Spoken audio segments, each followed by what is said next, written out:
बिस्मिल्लाहिर्रहमानिर्रहीम। अस्सलाम वालेकुम students. Hopefully you are enjoying good health और आपकी ईद भी बहुत ज़्यादा अच्छी गुजरी होगी और सब मज़े में होंगे।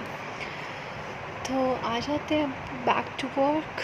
तो लास्ट थ्योरम आप लोगों को अच्छे से याद होगा कि हमने क्या थ्योरम पढ़ा था कि अगर किसी भी एंगल बाइसेक्टर के ऊपर एक पॉइंट हो, कोई भी पॉइंट हो, वो अपनी आर्म से यानी वो रेज़ जिनके मिलने से एंगल बनता है उससे क्या होता है, इक्वी डिस्टेंट होता है।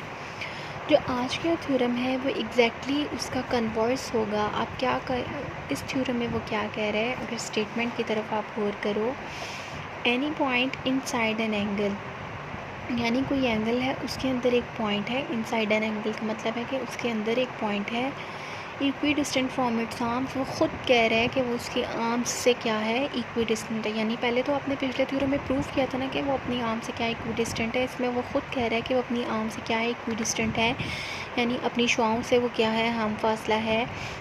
अब इसके बाद वो चीज़ आ जाती है जो हमने प्रूफ करनी है, और हमने प्रूफ क्या करना है कि is on the bisector of it का मतलब यहाँ पर क्या है, वो जो एंगल जिसके अंदर वो पॉइंट था। ठीक है, तो हमने प्रूफ करना है कि वो पॉइंट जो है वो उस एंगल बाइसेक्टर के ऊपर आ रहा है। ठीक है, मैं आपके सामने फ़िगर बना देती हूँ। फिगर आपके सामने ये बनी भी हुई है, फिर भी मैं आपको समझा दूँ।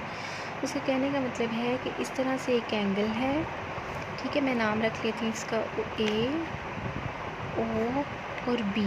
ठीक है, कहते हैं इसके अंदर एक पॉइंट पी है जिसका जितना फासला यहाँ से है उतना ही फासला यहाँ से है, यानी जितना फासला उसका ओ बी से है उतना ही फासला ओ ए से है। ठीक है, ये जहाँ जिस पॉइंट पर आकर टकरा रहा है मैं इसका नाम क्या रख देती हूँ, क्यू, और यहाँ पर वो जिस पॉइंट पर टकरा रहा है मैं इसका नाम क्या रख देती हूँ, आर। ठीक है, तो गिवन क्या आ गया, आप इस पॉइंट को क्या कह रहे हो, पॉइंट पी। गिवन क्या आ गया कि any point inside angle A O B, ये कौन सा एंगल है, A O B, any point यानी एनी पॉइंट पी लाइज, वो हैदर मौजूद है कहाँ पर, inside angle A O B. ठीक है, सच दैट पी क्यू का जितना फासला क्यू से है उतना ही आर से है, यानी पी क्यू इक्वी डिस्टेंट है पी आर के। ठीक है, और दूसरी चीज़, ये जो पी क्यू है ये किसके ऊपर परपेंडिकुलर है, ओ बी के ऊपर, और ये जो पी आर है ये किसके ऊपर परपेंडिकुलर है, ओ ए के ऊपर। और आपको पता है जो चीज़ परपेंडिकुलर होती है वो क्या करती है, राइट एंगल बनाती है। यानी ये एंगल भी कितने का है, 90 डिग्री का है, और ये भी एंगल कितने का है, 90 डिग्री का है। ठीक है, उसके बाद आ जाते हैं टू प्रूव। आपने प्रूव करना है कि जो पॉइंट पी है वो लाई करता है किसके ऊपर, is on the bisector of angle A O B, वो इस एंगल ए ओ बी के बाइसेक्टर के ऊपर आता है। ठीक है, कंस्ट्रक्शन वो स्टेप जो हम खुद से थोड़ी सी उसमें चेंजेस करते हैं, तो कोई ऑपरेशन परफॉर्म करते हैं, तो यहाँ पर हम सिर्फ इतना काम कर रहे हैं कि इस पी को जो है वो हम ओ के साथ क्या कर रहे हैं, ज्वाइन कर रहे हैं। ठीक है, तो हम कंस्ट्रक्शन में क्या लिखेंगे, join P to O. Done.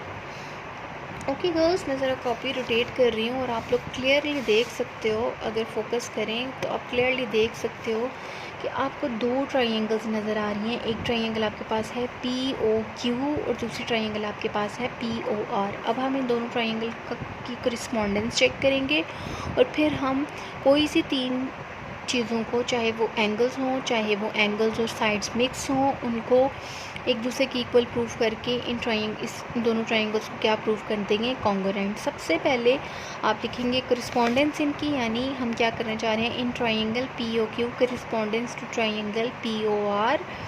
सबसे पहली चीज़ आप देखो कि आपने क्या कहा, पी क्यू इक्वी डिस्टेंट है पी आर। आपने गिवन में कहा था कि पी क्यू जो है उसका पी का जितना फासला क्यू से है उतना ही फासला आर से है। जो पी क्यू है वो इस ट्रायंगल की बेस है, और जो पी आर है वो इस ट्रायंगल की बेस है। तो आप क्या कह रहे हो, P Q equidistant to P R, और इसकी रीज़न क्या लिखेंगे, गिवन, क्योंकि आपने ये बात कहाँ की थी, गिवन में। ठीक है, एक चीज़ प्रूव होगी। दूसरी, ओ पी, यानी ओ पी इस ट्रायंगल को भी शेयर कर रहा है, ओ पी इस ट्रायंगल को भी शेयर कर रहा है, यानी ओ पी इन दोनों में क्या है, कॉमन है। तो O P equidistant to O P, और इसकी रीज़न क्या आ जाएगी, कॉमन। ठीक है, दो चीज़ें हमने प्रूव कर दी। दूसरा, तीसरी, आपने खुद ही गिवन में कहा था कि पी क्यू परपेंडिकुलर है ओ बी के और पी आर परपेंडिकुलर है ओ ए के, यानी पी क्यू इसके ऊपर 90 डिग्री का एंगल बना रहा है और पी आर इस रे के इस लाइन के ऊपर 90 डिग्री का, यानी ये भी एंगल 90 डिग्री का है और ये भी एंगल क्या है 90 डिग्री का, यानी जो एंगल क्यू पॉइंट पे बन रहा है वैसा ही एंगल आर पॉइंट पे बन रहा है, यानी इन दोनों का जो है एंगल क्या है, सेम है। तो आप क्या लिख सकते हो, एंगल पी क्यू ओ, यानी मैंने आपको बताया था कि जिस पॉइंट के एंगल की बात करनी है वो दरमियान में आएगा, चूँकि आपने एंगल क्यू की बात करनी है तो वो दरमियान में आएगा, एंगल पी क्यू ओ लिखेंगे आप इसे, ठीक है। एंगल पी क्यू ओ यानी जो यहाँ पर एंगल बन रहा है वो इक्वी डिस्टेंट है एंगल पी आर ओ, क्योंकि यहाँ पर भी 90 डिग्री बन रहा है और यहाँ पर भी 90 डिग्री। तो आप क्या लिखोगे, angle P Q O equidistant है पी आर ओ के, और इसकी रीज़न क्या है, गिवन। क्यों, क्योंकि आपने गिवन में बताया था ये परपेंडिकुलर हैं और जो परपेंडिकुलर होते हैं वो क्या बनाते हैं, राइट एंगल्स बनाते हैं, ठीक है। हमने दो साइड्स और एक एंगल को दूसरी ट्राइंगल के दो साइड्स और क्रिस्पॉन्डिंग टू साइड्स एंड एंगल के इक्वल प्रूफ कर दिया, तो हम कह सकते हैं कि ये ट्राइंगल्स क्या हैं, कॉन्ग्रुएंट हैं। तो यहाँ पर आप क्या लिखेंगे, triangle P O Q equidistant to या इक्वल्स टू या congruent to triangle P O R, यहाँ पर इक्विडिस्टेंट नहीं बल्कि आप इसको कॉन्ग्रुएंट या इक्वल पढ़ेंगे, और एच एस मतलब वन साइड वन एंगल, और ये क्या आ जाएगा साइड, और आप इसको ए एस एस पास्चुलेट भी लिख सकते हैं। वो आपकी ए मतलब एंगल और एस डॉट एस का मतलब क्या है, पास्चुलेट, और एच मतलब एक एंगल और एक साइड, ठीक हो गया। वेल अब क्या है कि हमने दोनों ट्राइंगल्स को क्या कर लिया, इक्वल प्रूफ कर लिया है, कॉन्ग्रुएंट प्रूफ कर लिया। जब हमने कॉन्ग्रुएंट प्रूफ कर लिया तो इस ट्राइंगल की सारे एलिमेंट्स दूसरी ट्राइंगल के एलिमेंट्स के क्या हो जाएंगे, इक्वल हो जाएंगे, यानी इस पॉइंट पे जो एंगल बनेगा वो इस पॉइंट के इक्वल होगा, इस पॉइंट पे जो एंगल बनेगा वो इस पॉइंट के इक्वल होगा, और इस पी पॉइंट पे जो एंगल बनेगा वो इस तरह वाली ट्राइंगल के पॉइंट एंगल के भी क्या हो गया, इक्वल। इसी तरह ओ क्यू इक्वल हो जाएगी ओ आर के, पी क्यू इक्वल हो जाएगी पी आर के, और ओ पी। ये तो हम पहले तीन चीज़ों को प्रूव करके हैं, ठीक है।